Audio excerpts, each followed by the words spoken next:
do these people got to be beep crazy to want to walk in and end people's lives, right? I mean, they got to be. Otherwise, what are they, possessed? I don't know. We can't prove that either, so.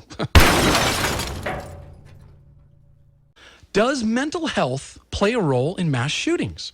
My team and I did just a little bit of research, but this is something I grabbed off of is Vox.com. And I found this interesting because my team and I really came to this with a preconceived notion that, do these people got to be beep crazy? I actually beeped myself there. I want to walk in and end people's lives. All right, here's what Vox.com says. It says a tiny fraction of gun violence is committed by the mentally ill. I didn't know that. Columbia's Paul Applebaum and Duke's Jeffrey Swanson concluded that only 3 to 5% of violent acts are attributed to serious mental illness, and most do not involve guns. Similarly, a study in Sweden found that only 5.2% of violent crimes were committed by people with serious mental illness.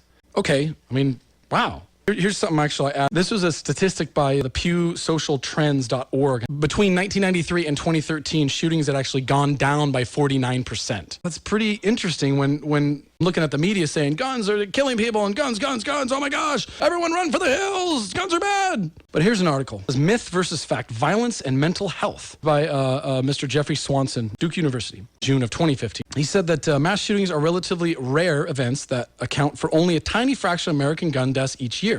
Yes, percentages are somewhat low. I mean, come on, these people are getting murdered and children. I mean, come on. A mass shooting is the product of a disordered mental process, obviously. They got something kind of going on where they think it's just okay. But we want to dig into it, and this is such a huge, complex issue. I mean, here's something that Dr. Jeffrey Swanson had cited. He said people with serious mental illnesses are 3 to 4 times more likely to be violent than those who aren't. The vast majority of people with mental illness are not violent and never will be. So his percentages are showing they're pretty low, which is surprising because, I mean, man, come on.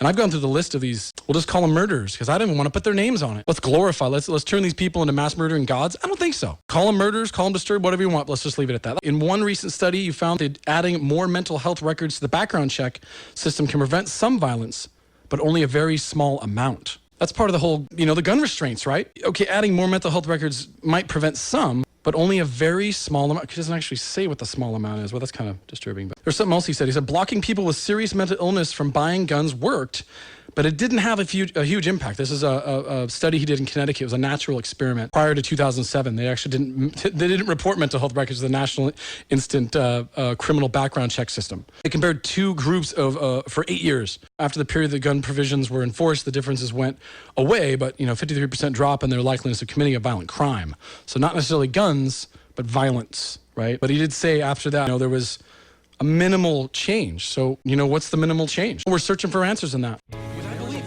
I believe our founding fathers. Literally, it is the duty of the citizens of this country to defend liberty, to hold the government accountable. And I'm talking about supporting the Constitution.